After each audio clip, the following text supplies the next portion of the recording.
చరిత్రలో మరో విజయం చేరింది. చరిత్రాత్మక 100వ ప్రయోగం సక్సెస్ అయింది. ఆంధ్రప్రదేశ్ శ్రీహరికోటలోని షార్ నుంచి GSLV F-15 రాకెట్ ను సైంటిస్టులు ప్రయోగించారు.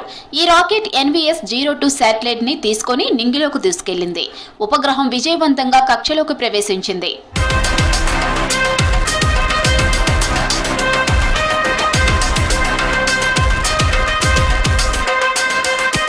NVS-02 శాటిలైట్ మన ఇస్రో సైంటిస్టులు డెవలప్ చేసిన స్వదేశీ నావిగేషన్ ఉపగ్రహ వ్యవస్థ.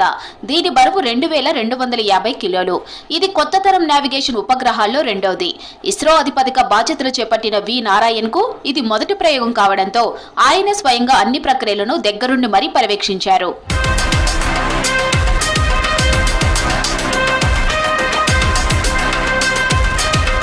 భౌగోళిక, వైమానిక, సముద్ర నావిగేషన్ సేవల కోసం ఇతర సైనిక అవసరాలకు ఈ ఉపగ్రహ ప్రయోగం ఉపయోగపడనుంది. వ్యవసాయంలో టెక్నాలజీ, విమానాల నిర్వహణ, మొబైల్ పరికరాల్లో లొకేషన్ ఆధారిత సేవలను అందించనుంది. నావిక్ తో భారత సరిహద్దుల నుంచి 1500 కిలోమీటర్ల దూరం వరకు ఖచ్చితమైన నావిగేషన్ సమాచారం తెలుసుకోవచ్చు. నావిక్ కోసం ఇప్పటికే వివిధ ఉపగ్రహాలను నింగిలోకి పంపిన ఇస్రో తాజా ప్రయోగంలో ఒక అటామిక్ క్లాక్ ను నింగిలోకి పంపింది. ఇలాంటి గ్లోబల్ పొజిషనింగ్ వ్యవస్థ పనిచేయడంలో అటామిక్ క్లాక్ చాలా కీలకమంటున్నారు సైంటిస్టులు. GPS, గ్లోరాస్ వంటి విదేశీ టెక్నాలజీ మీదనే ఆధారపడుతున్న మన దేశం ఇకపై మరింతగా నావిక్ మీద ఆధారపడుతుంది అంటున్నారు.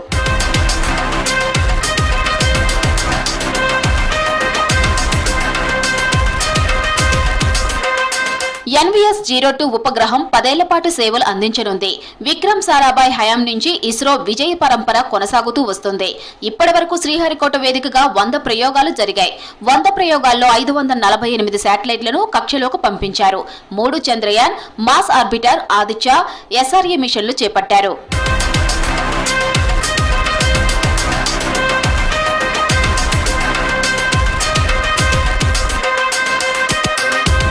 ఇప్పటి వరకు ఇస్రో సాధించిన ప్రగతి వెనుక పలు తరాల శాస్త్రవేత్తల కృషి ఎంతో దాగుంది. ఏ ఒక్కరితోనూ ఇది సాధ్యం కాలేదు. కింది స్థాయి నుంచి పై స్థాయి వరకు ఇస్రోలో పనిచేసి రిటైర్ అయినా ప్రస్తుతం పనిచేస్తున్న వారందరి కృషి, కష్టం ఎంతో దాగుంది. అందరూ కోఆర్డినేషన్ చేసుకుంటూ ప్రయోగాలు జరిపితేనే ఇస్రోకు మరింత విజయాలు అందుతున్నాయి. భారత్ తన మొదటి పెద్ద ఉపగ్రహాన్ని 1970 ఆగస్టు 10వ తేదీన శ్రీహరికోట నుంచి ప్రయోగించింది. ఇస్రో 99 ప్రయోగాలు చేయడానికి 46 ఏళ్ల సుదీర్ఘ కాలం పట్టింది.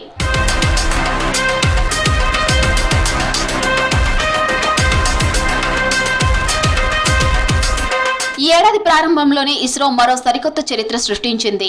నింగిలోకి పంపిన 2 ఉపగ్రహాలను విజయవంతంగా అనుసంధానం చేసింది. స్పేడెక్స్ డాకింగ్ ప్రాసెస్ సక్సెస్ కావడంతో ఈ ఘనత సాధించిన 4వ దేశంగా భారత్ అవతరించింది.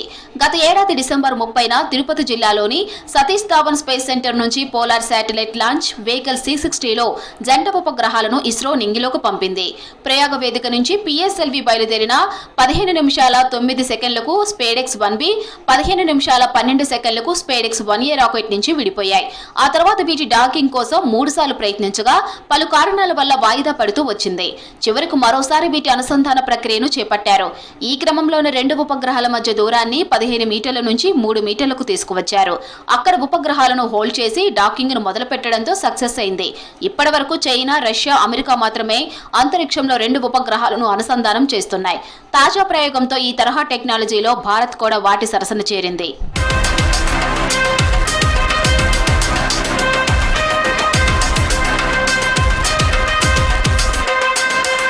ఇస్రో ప్రయోగాలను గమనిస్తే వైఫల్యాలు తక్కువగా, విజయాలు ఎక్కువగా కనిపిస్తాయి. పైగా చాలా తక్కువ బడ్జెట్లో అత్యంత ఖరీదైన ప్రయోగాలను నిర్వహించగల సత్తాను ఇస్రో సొంతం చేసుకుంది.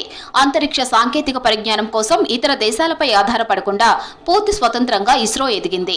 దీని వెనుక దాదాపు 5 దశాబ్దాల కృషి ఉంది. ప్రస్తుతం చంద్రుడు, సూర్యుడిపై ఏం జరుగుతుందో తెలుసుకునే ప్రయోగాలు చేసే స్థాయికి ఇస్రో ఎదిగిందంటే దాని వెనుక ఉన్న కృషి, కష్టం, పట్టుదల ఎంత ఉందో అర్థం చేసుకోవచ్చు.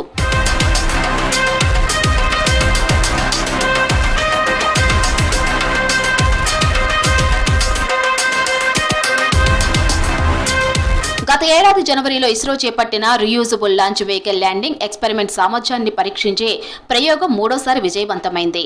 అంతరిక్షం నుంచి వచ్చే వాహక నౌక పనితీరు, ల్యాండింగ్ పరిస్థితులను ఈ ప్రయోగం కళ్లకు కట్టింది. అంతరిక్షంలోకి ప్రయోగించిన ఉపగ్రహాల్లోని విడిభాగాలు, వాటిని మోసుకెళ్లే వాహన నౌకల పునరుద్ధరణ దిశగా ఇస్రో ఈ RLV LEX ప్రయోగాలను చేపడుతుంది.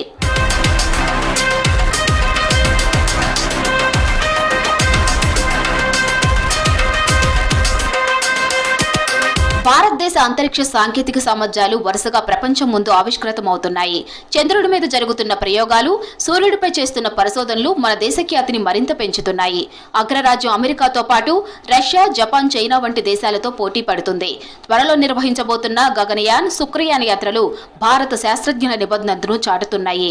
వాతావరణ పరిస్థితులపైన సమగ్ర అధ్యయనానికి ప్రయత్నాలు కొనసాగుతున్నాయి. స్పేస్ టెక్నాలజీలో ఇస్రో ప్రపంచ దేశాలతో పోటీ పడుతూ దూసుకుపోతుంది. Chandrayaan 3, Aditya L1, INSAT 3, DS mission, XPoSat mission లాంటి విజయాలతో రెట్టించిన ఉత్సాహంతో మరింత దూసుకెళ్తుంది.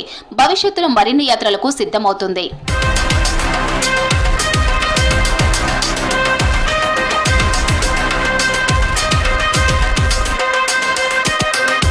చంద్రయాన్ 3తో జాబిల్లి మీద సాఫ్ట్ ల్యాండింగ్ చేసి సరికొత్త చరిత్ర సృష్టించింది ఇస్రో. ఇలా ఈ ఘనతను సాధించిన రష్యా, అమెరికా, చైనా సరసన భారత్ను నిలబెట్టింది. అంతేకాదు, చంద్రుడి దక్షిణ ధ్రువం మీద విక్రమ్ ల్యాండర్ను దింపిన మొట్టమొదటి దేశంగాను కీర్తిని కట్టబెట్టింది. అది అతి చవకగా. అంతకుముందు రష్యా విఫల ప్రయోగానికి 16,000 కోట్లు ఖర్చయితే మనం కేవలం 600 కోట్లతోనే సాధించడం మరో విశేషం. హాలీవుడ్ సినిమాలకయ్యే ఖర్చు కన్నా ఇది తక్కువని దేశాలు ఇస్రోను కొనియాడడం మరో విశేషం.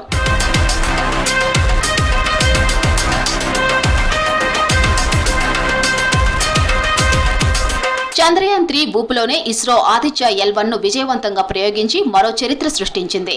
సూర్యుడి వాతావరణాన్ని అధ్యయనం చేయడానికి మన దేశం చేపట్టిన మొట్టమొదటి ప్రయోగం ఇదే.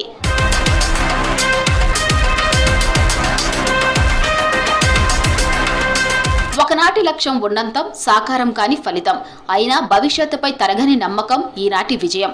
అదే ఇస్రో చేపట్టిన చంద్రయాన్ 3 సక్సెస్. మామూలుగా కాదు. చంద్రుడి సౌత్ పోల్ పై జెండా పాతిన తొలి దేశం మనదే. జాబిల్లిపై మువ్వెన్నెల జెండా రెపరెపలాడింది. రేపటి భవితకు ఆశలు, ఆకాంక్షలు, ఆశయాలకు రెక్కలు తొడిగింది. భారత అంతరిక్ష పరిశోధన రంగంలో మరిన్ని అధ్యాయాలకు నాంది పలికింది.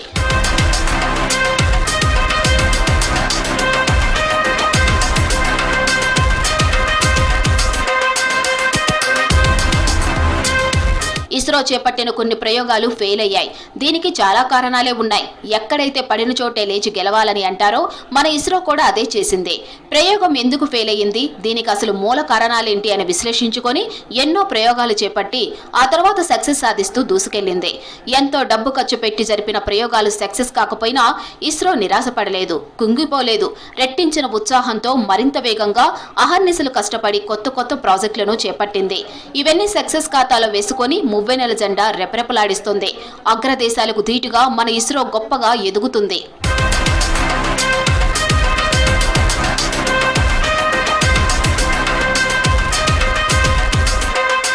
చంద్రుడిపైకి ల్యాండర్ ను పంపేందుకు 2019లో చంద్రయాన్ 2 ప్రయోగం జరిగింది ఇస్రో.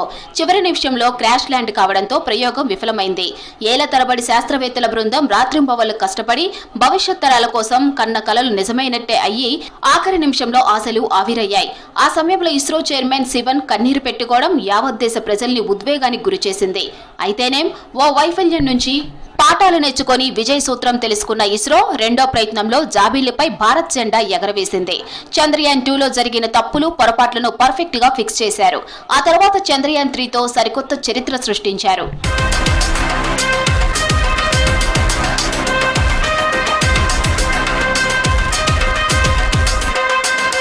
చంద్రయాన్ 3 విజయం తర్వాత మన శాస్త్రవేత్తల బృందం ఆనందానికి హద్దులు లేవు. భవిష్యత్ భారత్ కోసం సైంటిస్టులు చేసిన కృషిని ప్రతి భారతీయ గుండె చప్పుడు ప్రశంసిస్తుంది. అంతరిక్షంలో అద్భుతాలు సాధించేందుకు సైంటిస్టులు చేసిన శ్రమను అభినందిస్తుంది. ఈ సమయంలో ఇస్రో మాజీ చైర్మన్ శివన్ కన్నీరును చాలా మంది గుర్తు చేసుకుంటున్నారు. శివన్, మీ కృషికి నేడు ఫలితం దక్కింది. మీ ప్రయత్నం విఫలమై ఉండొచ్చు, కానీ ఆ ప్రయత్నం నుంచి కొత్త పాఠాలు నేర్చుకున్న ఇస్రో నేడు ప్రపంచం ముందు సగర్వంగా సత్తా చాటింది.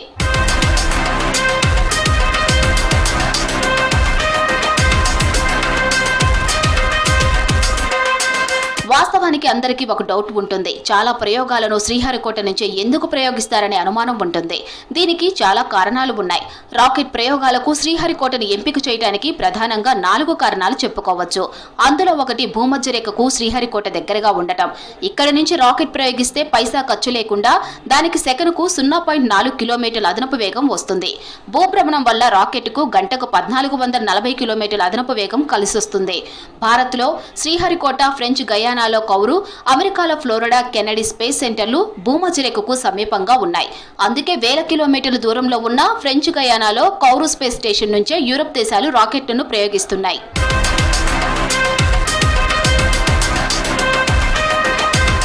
రాకెట్ ఒక్కసారి గాల్లోకి లేచిన తరువాత డైరెక్ట్ గా ఆకాశంలోకి వెళ్తుందన్న గ్యారంటీ అన్నిసార్లు ఉండకపోవచ్చు. కొన్నిసార్లు ప్రయోగం ఫెయిల్ కూడా కావచ్చు. టెక్నికల్ ఇష్యూస్ తో అప్పుడప్పుడు రాకెట్లు ఫెయిల్ అయి కూలిపోతూ ఉంటాయి. అలాంటప్పుడు ఆ రాకెట్ శకలాలు పబ్లిక్ పై పడితే ప్రాణ నష్టం ఉంటుంది. జరగరానిది ఏదైనా జరగొచ్చు. శ్రీహరికోటకు చుట్టూ సముద్రం ఉంది. అందువల్ల అనుకోని కారణాలతో ప్రయోగం ఫెయిల్ అయ్యి ఒకవేళ రాకెట్ కూలినా సముద్రంలో పడేందుకే ఎక్కువ ఛాన్స్ ఉంటుంది. అందుకే శ్రీహరికోట నుంచే ప్రయోగాలు చేస్తుంటారు మన సైంటిస్టులు.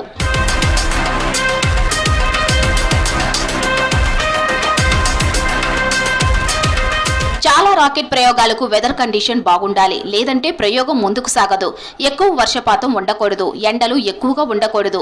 శ్రీహరికోటలో ఏడాది పొడుగునా సాధారణ వాతావరణమే ఉంటుంది. వర్షాలు, ఎండలు ఎక్కువగా ఉండవు. నార్మల్ వెదర్ ఉండటం ఇక్కడ ప్రత్యేకత. అక్టోబర్, నవంబర్ నెలల్లో మాత్రమే భారీ వర్షాలు కురుస్తాయి. మిగతా 10 నెలలు మాత్రం అన్ని రకాల ప్రయోగాలకు అనుకూల సమయమే.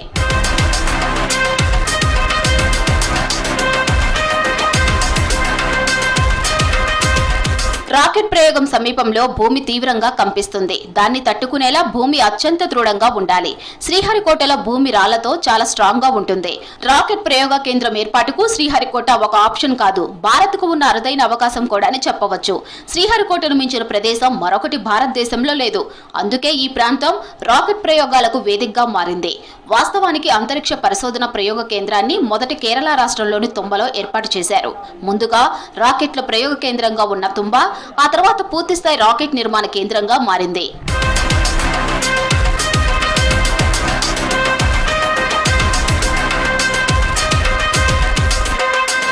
చంద్రయాన్ 3 విజయం ఇస్రోపై మరింత బాధ్యతను పెంచింది. సూర్యుడు గుట్టు వెలికితీత కోసం ఆదిత్య L1, గగన్యాన్, మంగళయాన్ 2లతో పాటు 2030 నాటికి సొంత అంతరిక్ష కేంద్రం అవతరణకు ఇస్రో నిబద్ధత చాటుతుంది. స్పేస్ పరిశోధనలో ఇస్రో కృషి భారత్ను సమున్నత కక్షలోకి చేర్చింది.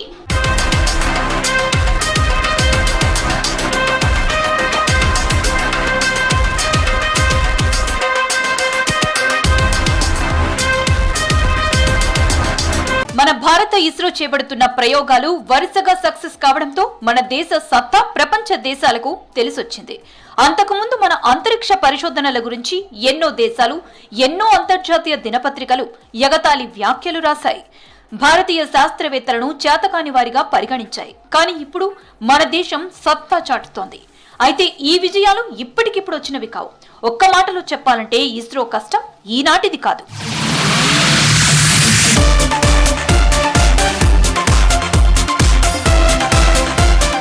ప్రపంచంలోని ఇతర ప్రతిష్టాత్మక దేశాలతో పోలిస్తే అంతరిక్ష ప్రయోగాలు చేయడానికి భారత్కి ఉన్న వనరులు చాలా తక్కువ. 1960లో స్వయానా ఇస్రో శాస్త్రవేత్త ఒకరు రాకెట్లో ఒక భాగాన్ని సైకిల్ పైన మోస్తూ తీసుకువెళ్తున్న ఫోటోలు ఆనాటి భారతదేశ వనరుల పరిస్థితిని స్పష్టం చేస్తుంది. అప్పట్లో భారతదేశానికి లభించిన సహాయం చాలా తక్కువనే చెప్పాలి.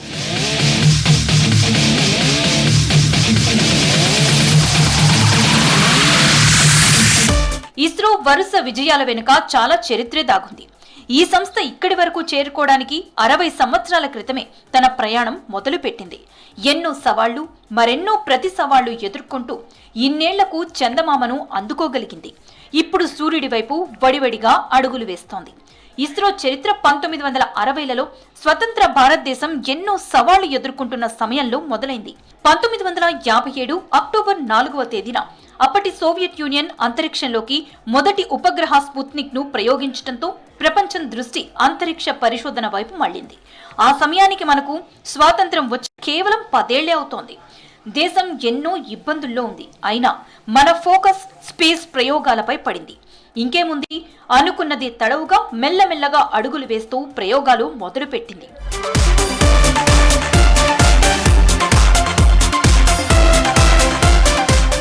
ఆనాటి మన ప్రధానమంత్రి జవహర్లాల్ నెహ్రూ దేశాన్ని సైన్స్ అండ్ టెక్నాలజీ దేశంగా డెవలప్ చేయాలని నిర్ణయం తీసుకున్నారు. ఆ సమయంలో మన దేశంలో అణుశక్తి రంగంపై మెయిన్ గా ఫోకస్ పెట్టారు. ఇక్కడ అణుశక్తి అంటే న్యూక్లియర్ ఎనర్జీ సెక్టర్ అని అర్థం. 1961లో అదే రంగంలో అంతరిక్ష శాస్త్రాన్ని కూడా రీసెర్చ్ డిపార్ట్మెంట్ గా చేర్చాలని కేంద్రం నిర్ణయించింది. ఆ సమయంలో డాక్టర్ హోమీ బాబా అణు ఇంధన శాఖకు చీఫ్ గా ఉన్నారు. తర్వాత 6 నెలలకు అంటే 1962 ఫిబ్రవరిలో భారత జాతీయ అంతరిక్ష పరిశోధన కమిటీ అటామిక్ ఎనర్జీ విభాగంలో ఒక ప్రత్యేక విభాగంగా ఏర్పడింది. దానికి డాక్టర్ విక్రమ్ సారాభాయ్ చీఫ్ అయ్యారు. ఇతర దేశాలతో కలిసి పరిశోధనల్లో పాల్గొనడం, శాంతి కోసం అంతరిక్ష విజ్ఞానాన్ని ఎలా ఉపయోగించాలో అన్వేషించటం అప్పట్లో ఆ విభాగం ప్రధాన లక్ష్యాలు. ఆ సమయంలో అంతరిక్షంలోకి ప్రయోగించడానికి రాకెట్లను అభివృద్ధి చేయటం గురించి చాలా దేశాలు సీరియస్ గా ఫోకస్ పెట్టాయి. దీంతో మన ఇండియా కూడా చిన్న స్థాయిలో ఆ ప్రయత్నం ప్రారంభించింది.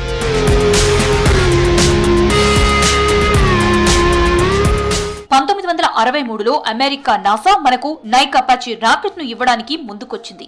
తొలి రాకెట్ ని 1963 నవంబర్ 21న కేరళలోని తుంబా నుంచి ప్రయోగించారు. అంతరిక్షంలో భారత్ సాధించిన విజయానికి ఇదే మొదటి అడుగు. 1964లో ఒక అద్భుతం జరిగింది.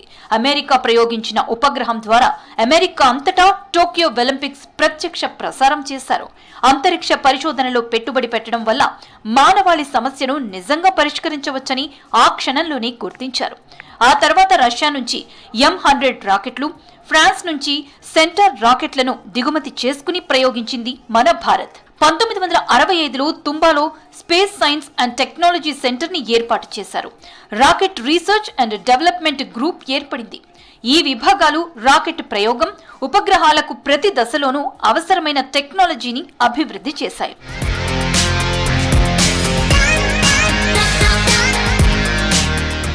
1968లో నాటి ప్రధాని ఇందిరాగాంధీ తుంబా అంతరిక్ష కేంద్రాన్ని ఐక్యరాజ్య సమితికి అంకితం చేశారు. 1969లో Indian space research organisation ISRO ఏర్పడింది. దీనిని డిపార్ట్మెంట్ ఆఫ్ అటామిక్ ఎనర్జీ కిందకు తీసుకొచ్చారు. ఆ తర్వాత 1972లో కేంద్ర ప్రభుత్వం కొత్తగా ఏర్పాటైన ఇస్రోను డిపార్ట్మెంట్ ఆఫ్ స్పేస్ పరిధిలోకి తీసుకొచ్చింది. ప్రధానమంత్రికి మాత్రమే జవాబుదారీ అయిన స్పేస్ కమిషన్ కూడా రూపొందించారు.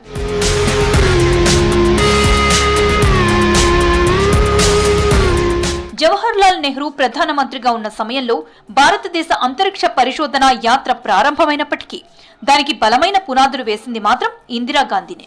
1966 నుంచి 1977 వరకు, ఆ తర్వాత 1980 నుంచి 1984 వరకు ప్రధానిగా ఉన్న ఇందిరాగాంధీ అంతరిక్ష పరిశోధనలపై ఎంతో ఆసక్తి చూపారు. 1970 జూలైలో డాక్టర్ విక్రమ్ సారాభాయి అప్పటికి రాబోయే 10 ఏళ్ల పాటు అంతరిక్షం, అణుశక్తిలో ఏమేం చేయాలనే దానిపై కేంద్ర ప్రభుత్వానికి ఒక కార్యాచరణ ప్రణాళిక నివేదికను సమర్పించారు. దీని ప్రకారం 1970లలో ఇస్రో ప్రధాన లక్ష్యం ఉపగ్రహాలను ప్రయోగించడానికి ఒక రాకెట్ ను అభివృద్ధి చేయడం, అలాగే వివిధ ప్రయోజనాల కోసం ఉపయోగించగలిగేలా ఇండియన్ నేషనల్ శాటిలైట్ సిస్టమ్ ని రూపొందించడానికి ఒక ప్లాన్ తయారు చేశారు. 1971 డిసెంబర్లో విక్రమ్ సారాభాయి మరణానంతరం ఎలక్ట్రానిక్స్ కమిషన్లో ఉన్న ఎంజీకే మీనన్ ను ఇస్రో చైర్మన్ గా నియమించారు. అయితే ఆ సమయంలో ఐఐఎస్సికి డైరెక్టర్ గా ఉన్న సతీష్ ధావన్ దానికి సరిపోతారని మీనన్ భావించారు. అమెరికాలో చదువుకోవడానికి వెళ్లిన సతీష్ ధావన్ తిరిగి దేశానికి రాగానే ఆయనకు ఇస్రో బాధ్యతలు అప్పగించారు. భారత్ మొదటిసారి తన సొంత ఉపగ్రహాన్ని ప్రయోగించింది. ఆర్యభట్ట అని పేరు పెట్టిన ఈ ఉపగ్రహాన్ని 1975 ఏప్రిల్ 19న సోవియట్ యూనియన్ నుంచి కాస్మోస్ 3M రాకెట్ ద్వారా ప్రయోగించారు. ఇది భారత అంతరిక్ష యాత్రలో మరో మైలురాయిగా నిలిచింది. భారత్, రష్యాల మధ్య కుదిరిన ఒప్పందం మేరకు ఈ ఉపగ్రహాన్ని ప్రయోగించారు. ఈలోపు ఇస్రో తమ సొంత రాకెట్ ని అభివృద్ధి చేయడానికి ప్రయత్నాలు కొనసాగాయి. 1979 ఆగస్టులో దేశీయంగా రాకెట్ ని ప్రయోగించాలనే ప్రయత్నం విఫలమైంది. కానీ 1980 జూలై 18న SLV-3ని విజయవంతంగా ప్రయోగించింది. దీని ద్వారా రోహిణి 1 అనే 35 కిలోల ఉపగ్రహాన్ని కక్షలోకి ప్రవేశపెట్టింది ఇస్రో. ఈ విజయంతో భారత్ తన సొంత రాకెట్ ఉపగ్రహాలను అభివృద్ధి చేసి వాటిని పర్యవేక్షించగలిగే వ్యవస్థను ఏర్పాటు చేసుకున్న 6వ దేశంగా రికార్డుకెక్కింది. అప్పట్లో అమెరికా, రష్యా, చైనా, యూరప్లోని కొన్ని దేశాలకు మాత్రమే ఆ టెక్నాలజీ ఉండేది. భారత్ ఆ తర్వాత టెలికమ్యూనికేషన్ ఉపగ్రహాలపై స్పెషల్ ఫోకస్ పెట్టాలని నిర్ణయించింది.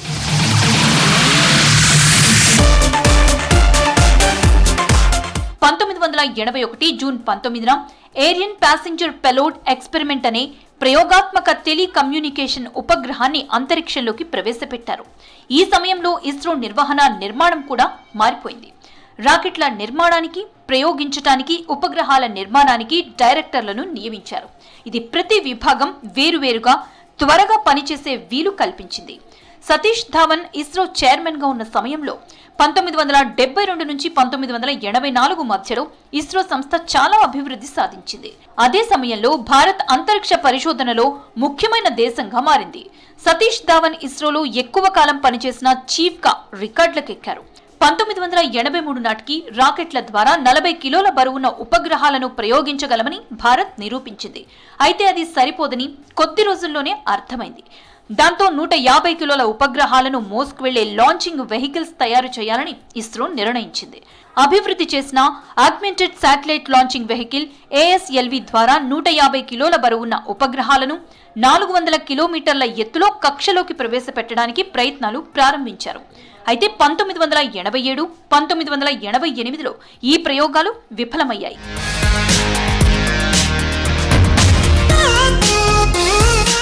భారతదేశ అంతరిక్ష ప్రయాణాన్ని ఎంతో ఎత్తులకు తీసుకువెళ్లిన ఘనత PSLVకే దక్కుతుంది.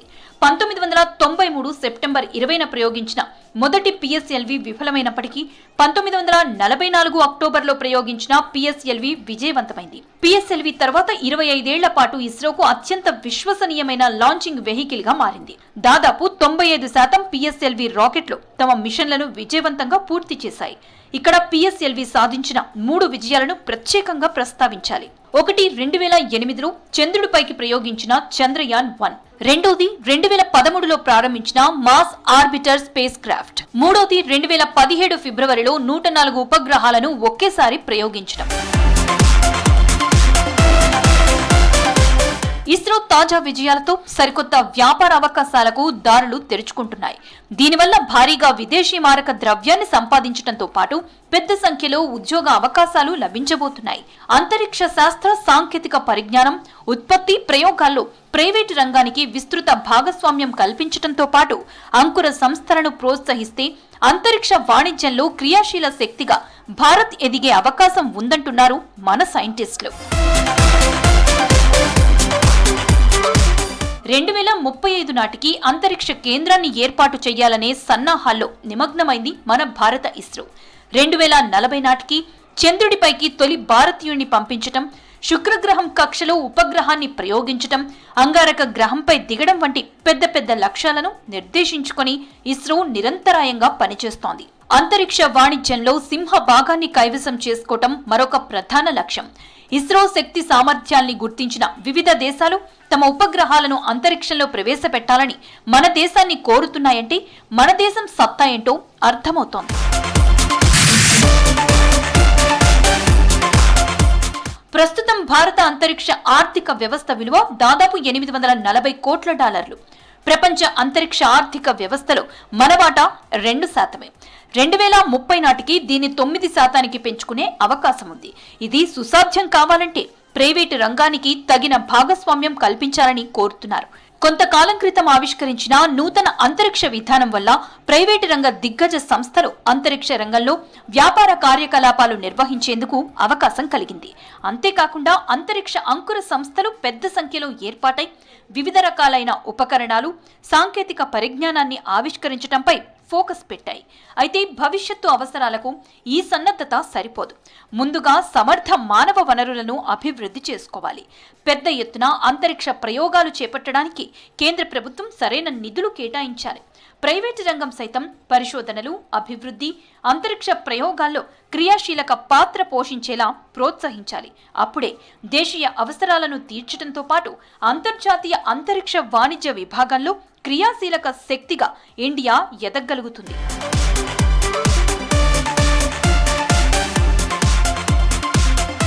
వివిధ దేశాలు ప్రయోగించిన ఉపగ్రహాలు అంతరిక్షంలో ఇప్పటికే పెద్ద ఎత్తున ఉన్నాయి. వచ్చే 10 ఏళ్లలో మన దేశం నుంచే ఇటు ఇస్రో, అటు ప్రైవేటు సంస్థలు 100కు పైగా వివిధ రకాలైన సమాచార, రక్షణ ఉపగ్రహాలను ప్రయోగించే అవకాశం ఉంది. అందువల్ల అంతరిక్షంలో ఖాళీ స్థలం కోసం వివిధ దేశాల మధ్య ఘర్షణ తలెత్తవచ్చు.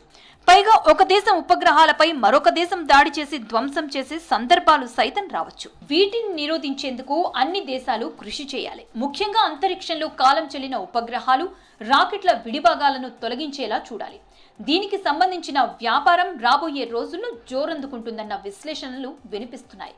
ప్రపంచవ్యాప్తంగా దీని వ్యాపార విలువ 2023లో దాదాపు $100 కోట్ల. 2031 నాటికి ఇది $200 కోట్ల చేరుతుందని ఒక అంచనా. భవిష్యత్తు తరాల కోసం చేసే కృషి ఒక్కోసారి ఫలితం ఇవ్వడానికి సమయం పట్టొచ్చు. కానీ నిరంతర శ్రమకు ఫలితం దక్కి తీరుతుంది. ఓటమితో నిరాశ చెందకుండా లక్ష్యం దిశగా పనిచేయాలని, విజయ తీరాలకు చేరే వరకు విశ్రమించకూడదని మన ఇస్రో నిరూపించింది. భళా ఇస్రో, భావి భారత్కు మీరే మార్గదర్శి.